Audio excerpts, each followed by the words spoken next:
story of murder so ghastly, your head will spin. It made the hair on the back of my neck stand up. It is now 48 hours into the search for the missing Nassau County mother. Where is she? What happened? Who is involved? Everything in my body told me something horrible had happened to her. A grisly crime scene. There was blood everywhere. Tells a story of unimaginable violence. It was beyond shocking. The search for the killer unravels a twisted tale of deadly secrets.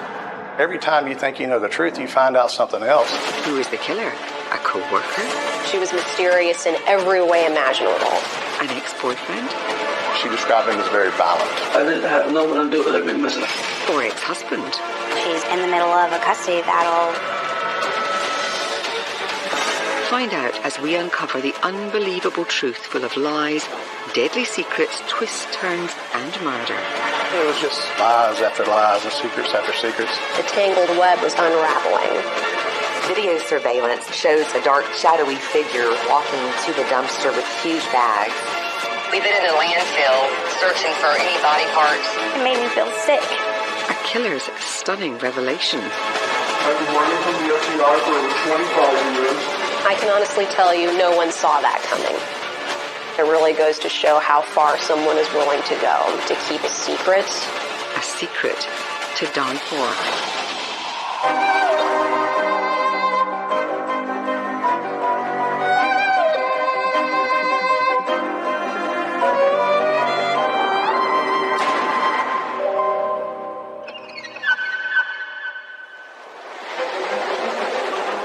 On the northeast shores of sunny Florida is the small seaside city of Fernandina Beach. Fernandina Beach is a beautiful community. It's picturesque. It's very touristy, a lot of attractions downtown. Great hotels, restaurants, great beaches, lots of activities to do. And it's a safe community. It's really the type of place you want to raise your family.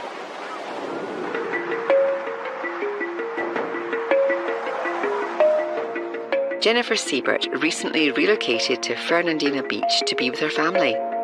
She had moved here to take care of an elderly mother who was not in good health. By all accounts, she was a good person. She was doing the very best she could. She was a hairstylist.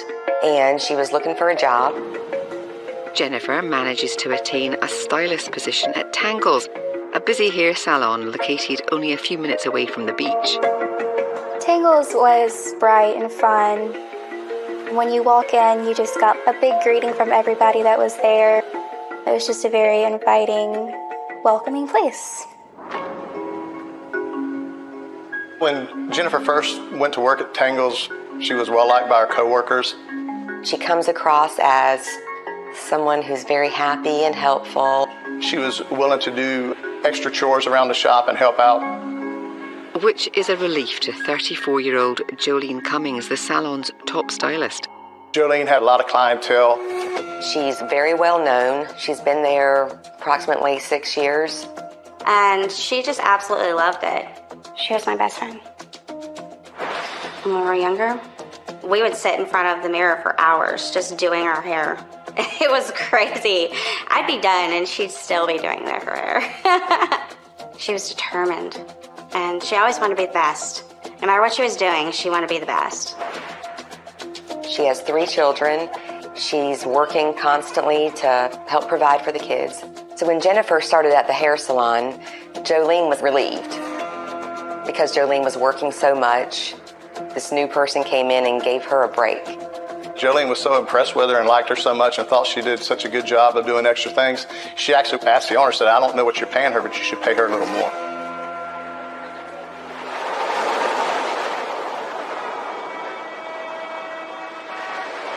As the weeks pass, everything seems to be going well at the salon. But Jolene and her co-workers begin to notice some very odd things about the new stylist. She was just very secretive and just kind of strange. Not only that, Jennifer didn't seem to have any friends. She was a loner. She would not give out her cell phone number, which is pretty unusual for a hairstylist who's trying to build clientele. And she was wearing wigs, which is not what you would expect from someone who does hair professionally. I've never known a hairstylist that wears a wig. To say she was mysterious would be an understatement. Jennifer offers her co-workers a compelling reason why. She said that she came to Fernandina to look after her mother, but she's also hiding from an ex, that she's a domestic violence victim, which is the reason why she wears wigs. She described him as a stalker and a computer expert, and she felt that if she gave out her number, he would be able to track her or find her and locate her. She described him as very violent. So she didn't want her identity known. Jennifer's secret is safe with them. But little do they know how far she's willing to go to ensure she's never found. There was a gym in Fernandina Beach that she was a member of. She was spending hours on end at the gym. Jennifer's very obsessed with her weight, staying in shape. She tries to stay fit. Jennifer isn't the only person at the salon with a complicated personal life. Jolene was in the process of divorcing her husband, Jason Cummings. They had joint custody of their children. There was disagreement. It was a struggle. I was one-on-one with her through this entire process for her going through the divorce, and she was doing everything that she needed to do. Jolene was documenting every single conversation, every pickup time, every drop-off. She wanted to make sure that everything was covered for her children. Complicating matters, Jolene is contending with another Jason in her life. Shortly after her separation from her husband, she started dating a young man by the name of Jason G. And recently, the couple have taken their relationship to the next level. Jason Gee moved in with Jolene. She saw something in this new boyfriend. But if Jolene knew everything about Jason, I don't think she would have had anything to do with him. Jason G had been keeping a secret from Jolene. He had some law enforcement issues, some criminal issues in the past, include drug issues. And he had an active arrest warrant for a violation of probation. And he was keeping that from her. If Jolene's ex-husband finds out, it could potentially jeopardize her custody battle. Her biggest fear was losing her children. What Jolene doesn't know is that her domestic issues may be the least of her problems.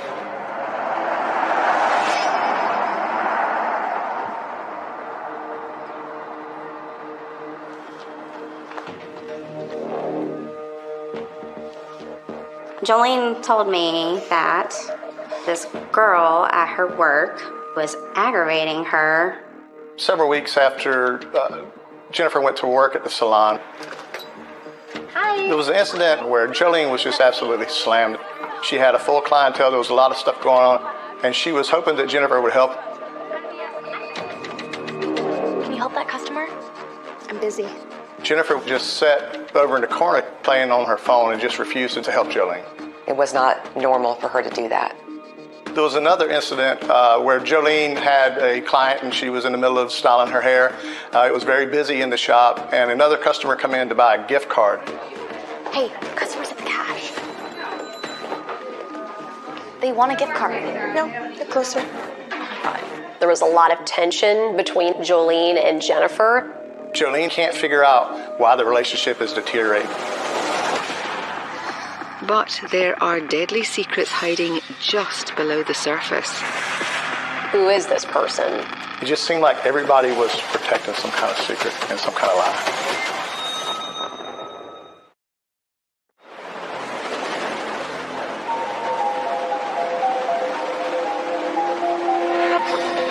Jolene and Jennifer's work relationship is becoming severely strained. It started off great, but as times pass, it's getting more and more stressed. There was back and forth. There was bickering. Jolene has no idea Jennifer's behavior is about to get much worse. Jennifer began to nitpick. If Jolene was 1 minute late for work, she would call the owner and tell him that Jolene was late. And the lies kept going. Jennifer's aim is to get Jolene fired. Jennifer then makes a report to the owner that Jolene is stealing money from the cash register. Jolene is shocked by the allegations. She wasn't having that at all. She has never once backed down from anybody. Jolene informs the owners that everything Jennifer told them is a lie, and they believe her. They trusted her. She was on one-on-one communication with the owners of the salon constantly. They knew if she was running late. They knew if she was taking money out of the drawer. And that would have been none of Jennifer's business to even pay attention to something like that. Jennifer's plan to get Jolene fired has failed, but the owners decide not to reprimand Jennifer in consideration of her dire circumstances. She had said that she was running from an abusive ex. Jolene didn't believe her, though. Jolene had a very good bullshit detector. Maybe that came from her parents being in the police department. Her stepfather worked for the sheriff's office. Her mother worked for the sheriff's office. She knew when something wasn't right. She does have kind of a sixth sense. Although it's not completely foolproof. Case in point, her current boyfriend, Jason Gee. Jason G was keeping a secret from Jolene. She didn't know that he had problems with the law. That will soon change. Jolene had discovered that he had violated the terms of his probation. She confronted him. She told Jason, "You can't stay here." She was concerned about him staying at her house with an active arrest warrant because she did not want that to weigh negatively on her custody battle with her ex-husband. Jason became very upset, enraged. There was a large fight, there was yelling, there was screaming, and it frightened the neighbors. So much so, they end up calling 911. But unfortunately, by the time patrol officers got there, Jason had fled.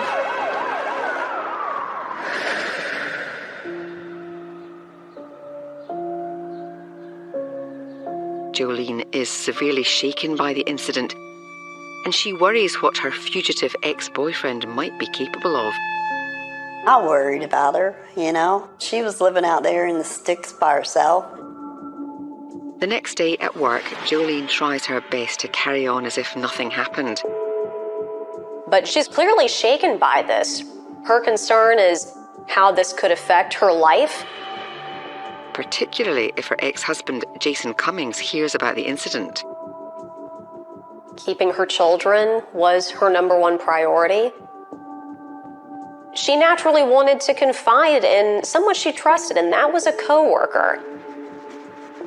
A co-worker not named Jennifer Siebert. When Jennifer Siebert sees this conversation, her antenna goes up. She wants to listen in.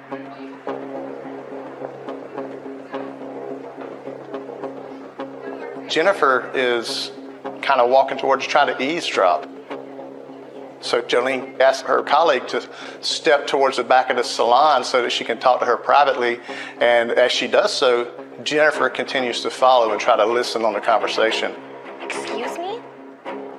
Are you eavesdropping in on my conversation? She's not one to sit there and let her business out and about to somebody she doesn't want to know about it. So there was a big blow up. I shouldn't even be here. She yells at her, "I don't like you." Go away, you are fake. Jennifer's response is, "What do you mean I'm fake?" It leads to an intense argument. It got so heated that the coworker had to intervene.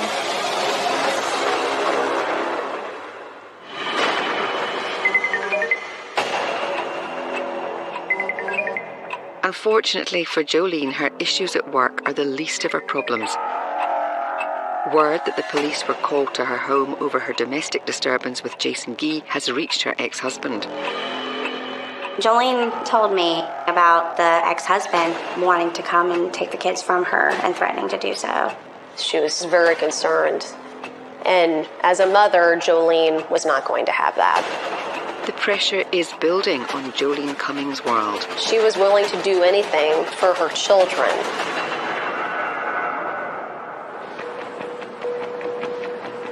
It's Saturday, May the 12th, and the salon is hopping. Mother's Day was the next day, so you had all the mothers coming in and getting their hair done for their events, and then you also had prom.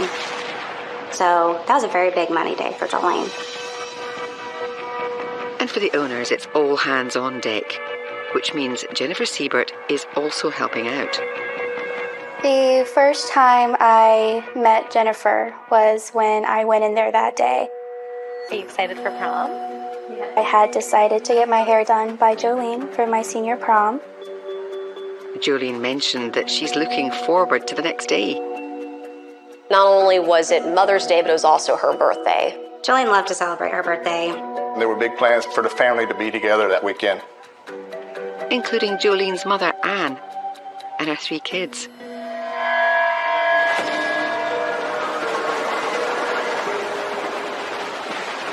But the next day, while Anne is preparing for the party, she receives a distressing phone call from Jason Cummings. Jolene and Jason Cummings had a normal meeting place at a grocery store in the town of Hilliard, Florida. She didn't show up. This was out of the ordinary for her not to show up to get her children. Jolene is also not responding to Jason or her mother's calls and texts. And they were very concerned. Even her best friend is unable to reach her. I called her, but Jolene never called me back or texted me. Where is she? Where is she? Where is she?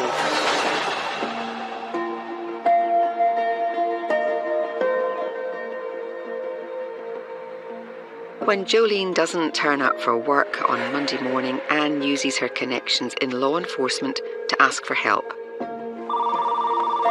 We were familiar with Ann Johnson because she's worked with the sheriff's office for years in our communications division. So when Ann Johnson reported this, we knew something serious was going on. Detective Wayne Harrington is put in charge of Jolene Cummings' missing person investigation. When I get a missing person case, there's a lot of things that we can look at to try to determine a missing person's location. We're certainly going to look at cell phone records, social media sites. We're going to look at bank records, credit card records. In Jolene's case, there was no activity on her social media pages. There was no activity on her phone. It's like she just fell off the face of the earth.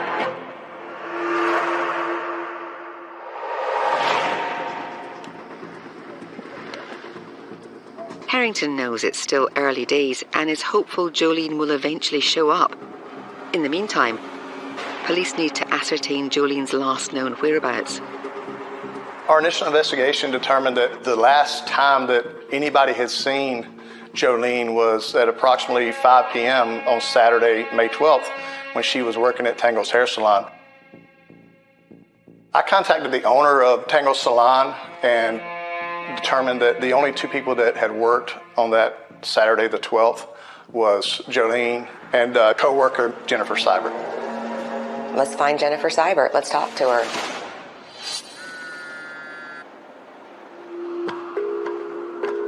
Hello? I introduced myself to her and told her that Jolene Cummings had been reported missing, and I wanted to speak to her about that. But before Harrington is able to ask her any questions, Seibert says she doesn't want to get involved. She said that she had a stalker ex-boyfriend, that if her name was listed anywhere in a report, that somehow he would find out her location and track her down. It just seemed very, very strange to me. I explained to her that I was simply wanting to speak to her because she had worked with Jolene on Saturday. I asked her, was Jolene acting weird? Did she give you any explanation of going anywhere over the weekend? She simply stated no. Jolene was acting normally and they did not discuss any future plans. Seibert says that after they closed up the salon, Jolene got in her SUV and drove away. This was the last time that Jolene was seen. Police obtain a search warrant on Jolene's home to see if they can find any clue to where she might be. They find something troubling, signs of violence. It was very suspicious. We found out that Jolene recently had a domestic violence dispute at her house, a couple days prior to her missing. with a man named Jason Gee. We knew that we had to locate Jason Gee. I had a detective that attempted to contact him via phone. The phone rang about 10 times. Finally, Jason answered the phone, and when the detective identified himself, he immediately terminated the call, and any attempts to contact him via phone after that, he had turned his phone off. So between the domestic incident that had previously occurred at the house and the fact that he was ducking and dodging the police, he was quickly becoming a suspect in this case.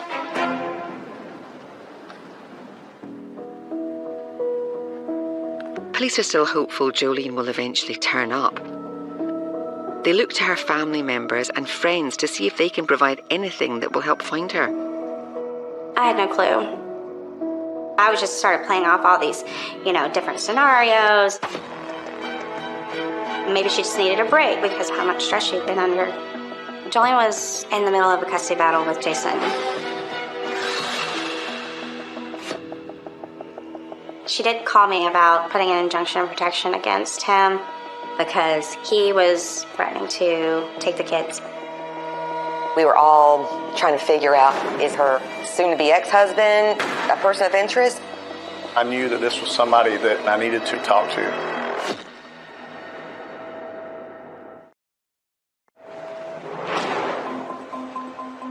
Nassau County Police have a person of interest in the mysterious disappearance of 34-year-old hairstylist Jolene Cummings. Her ex-husband, Jason Cummings. They were going through a divorce and things were getting a little messy. I made contact with Jason Cummings on the phone. He was very cooperative.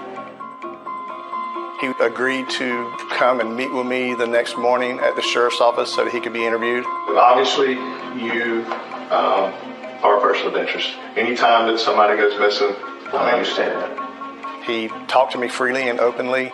Is there somewhere you were at, somebody you were with, that we can go back and verify where you were at? Jason Cummings was able to give me his location throughout the weekend. If you need to search anything, I got my car out here, you're more welcome. He even allowed me to search his cell phone and allowed my crime scene unit to examine his vehicle. His alibi checked out. He was cleared as a suspect. What do you think happened to Joe? Me personally, you asked me what I think. He said, if you're concerned that something's happened, I think the person you need to look at is her boyfriend. I got text messages from other people saying he's bad news. At that point in time, we knew that we had to locate Jason Gee. But he was hiding from law enforcement. To find Gee, investigators will use everything at their disposal. They attempt to trace his cell phone and reach out to his friends and family to see if they know where he is. Their hard work pays off. He eventually was located at a relative's house in Hilliard, Florida. He was hiding inside the house. He had hidden underneath some cardboard boxes in a room. Gee is arrested and taken down to the Nassau County Sheriff's Office to be questioned about Jolene's disappearance. There were some things that come up during the interview that were kind of red flags that did concern me. One of which, his cell phone is missing. If I had my phone and knew exactly where it was, I would tell you. It's not the only suspicious thing that concerns Harrington. Do me a favor, hold your hands up like this. Flip them for me. You got some scratches on your wrist and everything. That raised a huge red flag. Jason Gee explained the injuries to his arms, that he had been scratched while he was petting or messing around with a dog. Gee also has some peculiar scratches on his back. He explained the scratches on his back as some branches when he was out in the woods. It didn't seem like a very good explanation.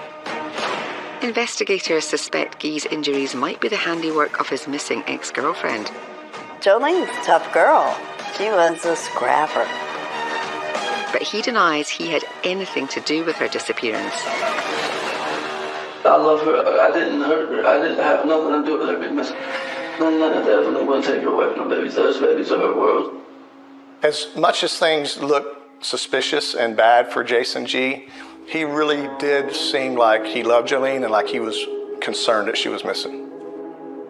Guy is also able to account for his whereabouts around the time Jolene went missing.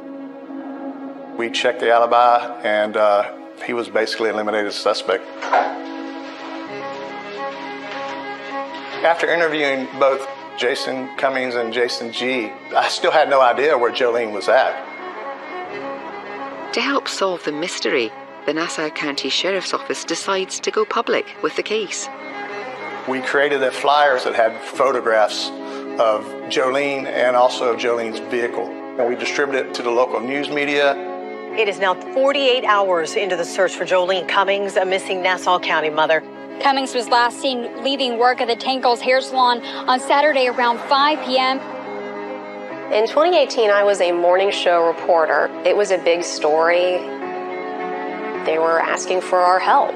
Nassau County Sheriff's Office volunteers search for her on horseback in a wooded area in Hilliard. It was generating a lot of buzz. It was all over social media. I'd now like to ask Jolene's mother, Ann Johnson, if she would step forward. Police also enlist the help of Jolene's mother, Anne. She was spreading the word, and she desperately wanted to find Jolene. I beg you as a mother, to please keep coming forward. For many in the Fernandina Beach community, it's the first time they hear the popular hairstylist is missing. It was kind of hard to fathom because I had just saw her a few days prior and everything was fine. People are talking about it like crazy. They're asking questions. They're wanting answers. The media attention around Jolene's disappearance eventually pays off. I received a phone call from someone who had claimed to have seen Jolene's car at a home improvement business a couple miles from Tangle Salon. Harrington and other officers quickly make their way to the location of Jolene's SUV, uncertain of what they will find. I didn't know what to expect. I didn't know if Jolene was going to be in the vehicle. Unfortunately, she's not. And when police examine her vehicle, they are unable to find any clues to where Jolene might be. It was looking more and more like something horrible had happened to her. Police are fearing the worst, but they need to be certain. We checked every business to see if there was any security camera footage.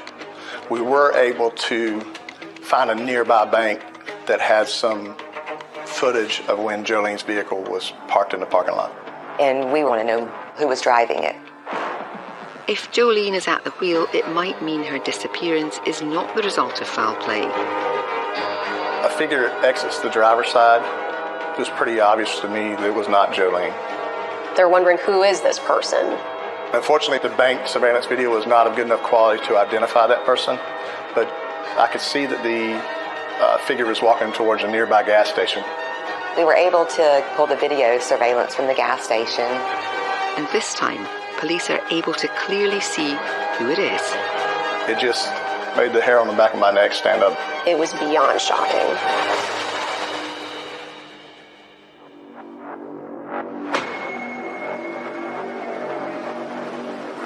The Nassau County Sheriff's Office are hopeful the gas station's security footage will reveal who's responsible for Jolene Cummings' disappearance. The fortunate thing was that this particular station has excellent surveillance video. It was very clear that the person who had exited Jolene's vehicle and entered the gas station was Jennifer Seibert.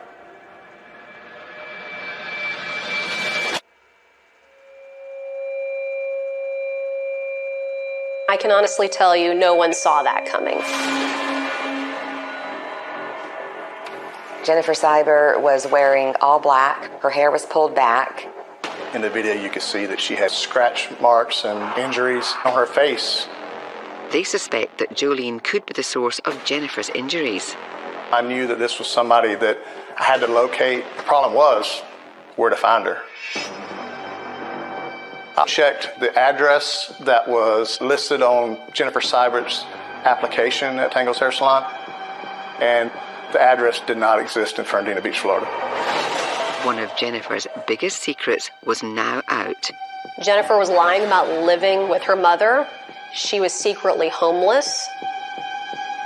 In Investigators learn that up until recently, Jennifer was staying somewhere else, the local gym.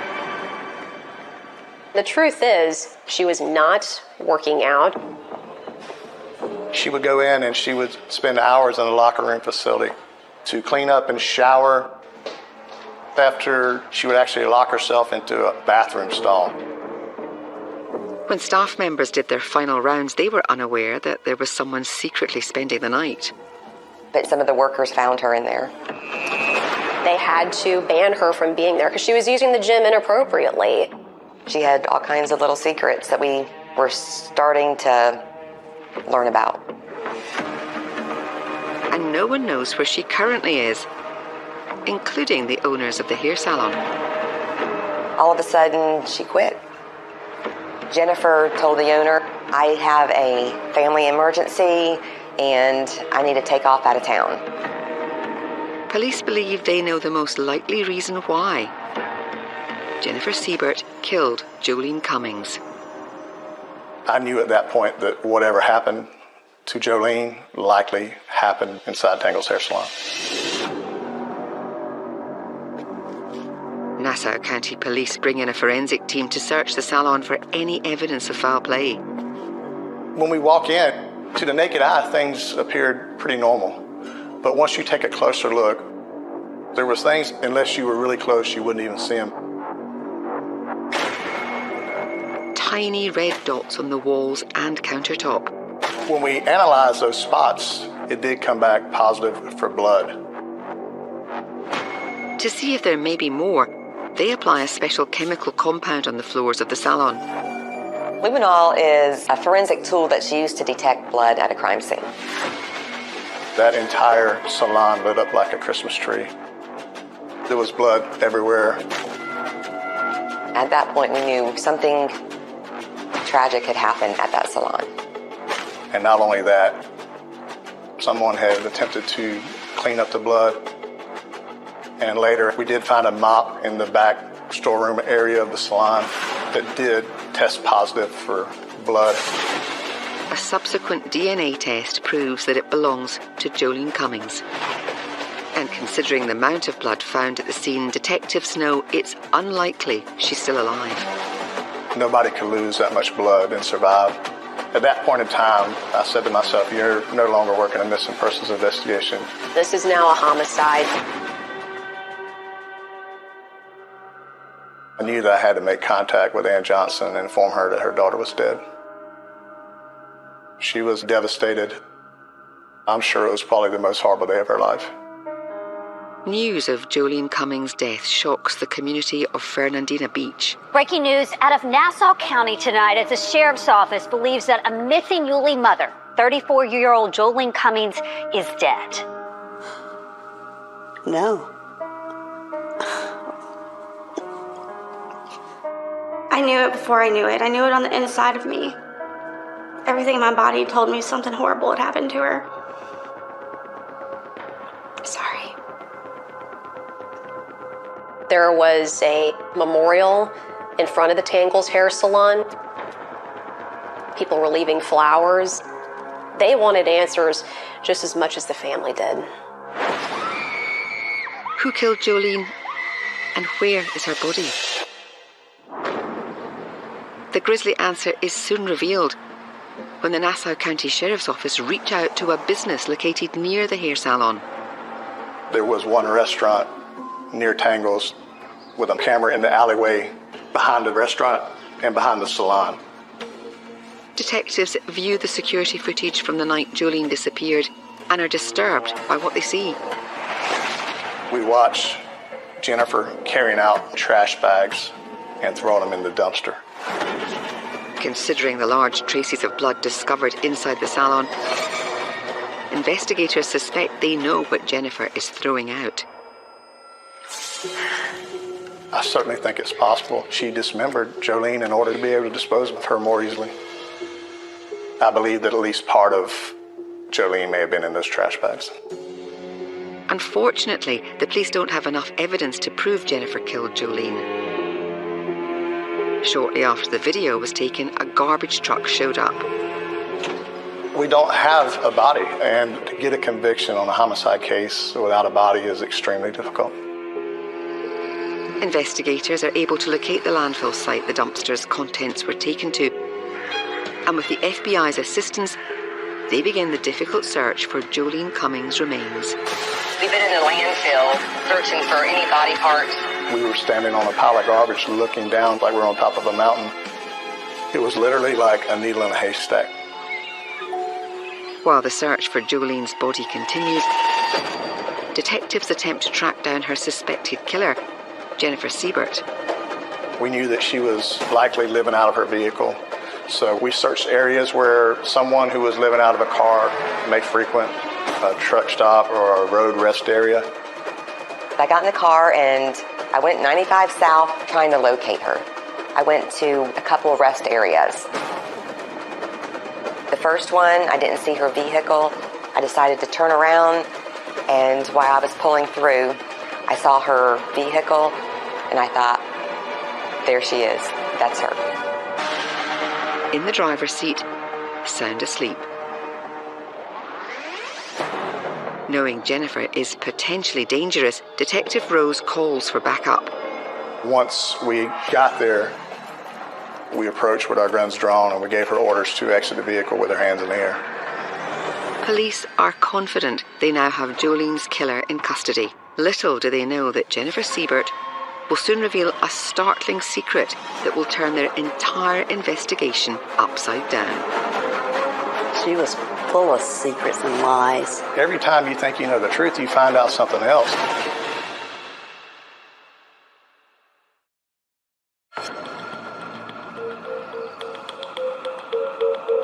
Jennifer Siebert is transported to the Nassau County Sheriff's Office for processing.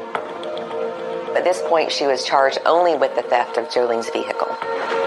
Investigators are certain she's guilty of much more. It was obvious that she had been in one hell of a fight. She had Band-Aids all over her. She also had a very long scratch going down her face. I could tell that it was likely a fingernail scratch. Detective Harrington will question Jennifer Siebert to see what she may reveal about the murder of Jolene Cummings. Something happened to Jolene, and we actually sent our crime scene unit out to process tangles, and there was some evidence there. Okay. Harrington has no idea of the startling secret Siebert is about to reveal. Give me the full name. Kimberly Kessler. Kimberly. Mm-hmm. Jennifer Siebert was, in fact, Kimberly Kessler. Jennifer Siebert is a pseudonym. When you run my fingerprints through, they come up as Kimberly Lee Kessler. I've been living under this particular alias since 1999. And that's not all.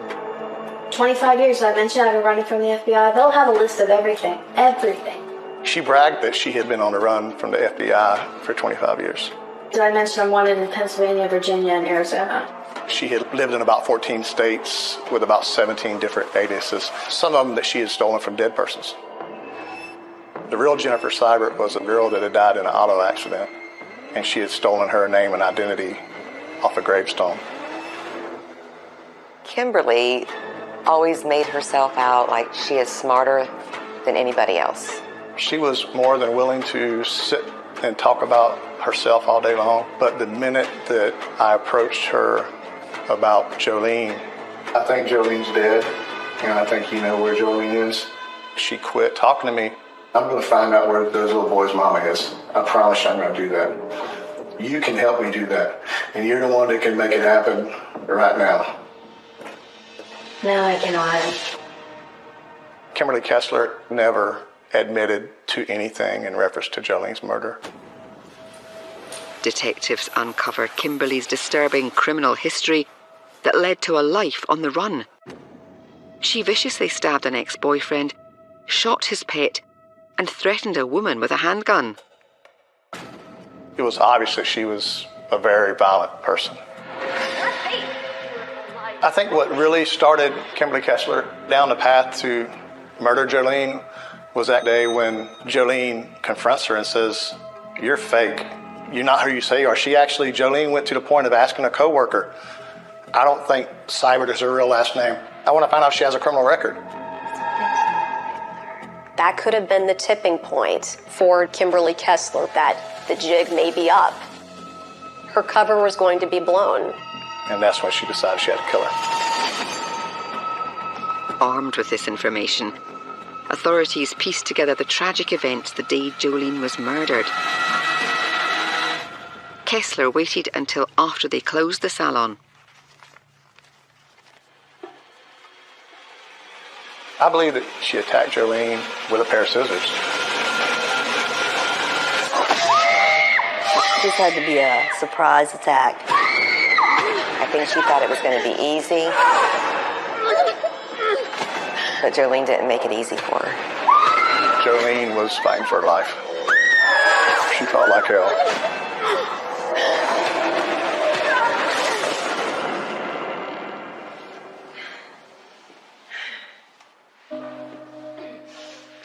After Jolene was dead, Kessler hatched a diabolical plan to dispose of the evidence. We processed Kimberly Kessler's vehicle, and we actually found a receipt. She purchased ammonia, a carving knife, trash bags, gloves, cleaning supplies. And it was all caught on the store's security cameras. We now know that they were used in a very nefarious way.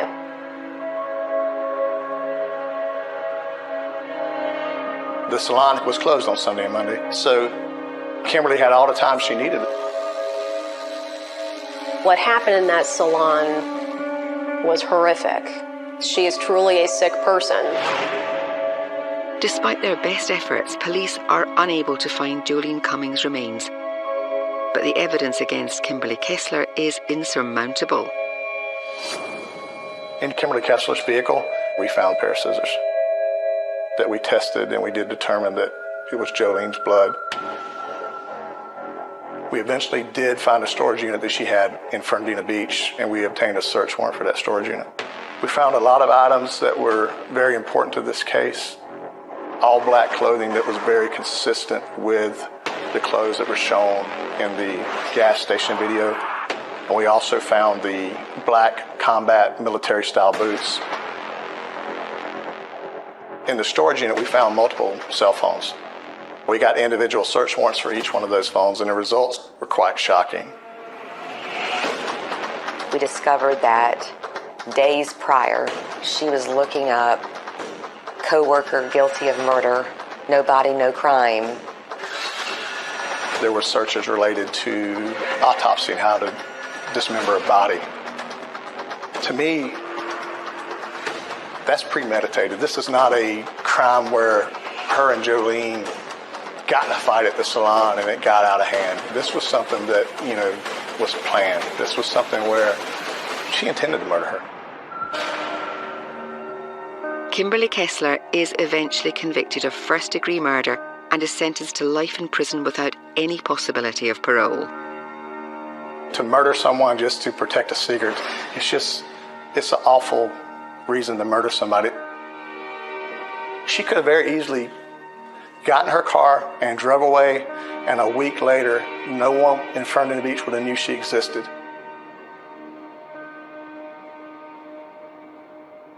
Jolene was a truly outstanding person. The saddest part of the story is just knowing that her children will never see her again. It would be very important for her kids to have some sort of closure. I want her to be remembered as a strong woman, fun-loving, and an amazing mother. I miss her laugh. And her smiles. She was full of life. She was my best friend. And soulmate. I loved her so much.